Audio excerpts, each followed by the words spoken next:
lambat sangat. Kita Okey. apa-apa kita kira jumpa. Kita tengok esok lah macam mana. Lusa. Kami. Okey. Kita itu mana esok? Tak, dia nak kumpul modal nak bahan je. Nak kumpul modal nak bahan nanti. Kata. Sebab apa lah aku? Ujung-ujung lah main. Ujung-ujung. Awal-awal tak yakin, awal-awal baru nak panas. Dia dah tak air tadi. Tak baik. Ayah ada doktor. Lepas tu nanti kita buat tayangan dekat dalam kelas ke. Tayangan Nak cakap air. dalam kelas. Dia kena cakap satu dua orang. Kita rakam air tu kita buat tayangan lah. Lagi-lagi dia. Tak, jadi doktor. Doktor kena dia akan nangis. Doktor dia buat jahat. Tak baik dia doktor. Itulah. Tak, dia pandai dia pilih game yang dia boleh menang nanti dia bawa dia masuk. Ya, dia tak nak masuk doktor. Tengok dia masuk ke mana. Lawan Mamalah tadi tak bagi masuk. Tak nak masuk. Dia marketing. Dia tak bagi. Dia nak marketing. Tu masuk yang account. Mana yang chat. Dia, Nangis dia kata oh marketing okey tak apa nanti masuk marketing lah. Nampak doktor 2 game last dia tak nak masuk. Dia lah dia tahu ya.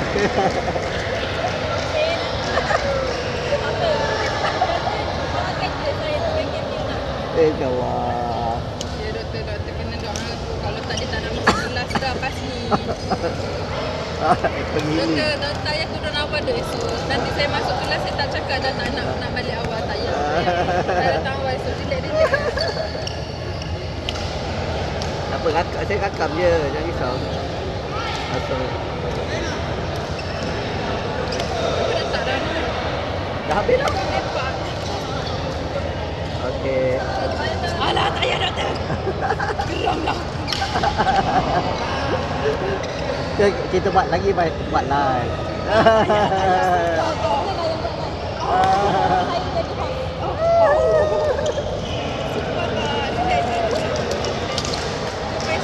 Alright.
Kena.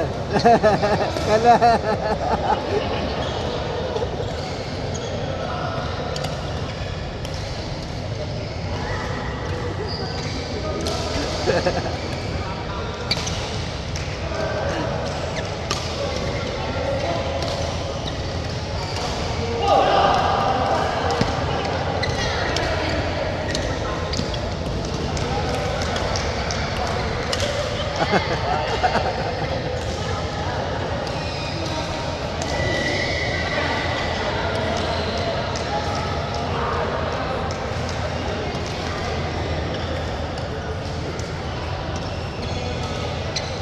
Okey, ada. Menang lagi. Menang lagi. Bodoh. Tak tahu kalau marketing menang semua ni. Kalau marketing boleh menang semua ni. Ah.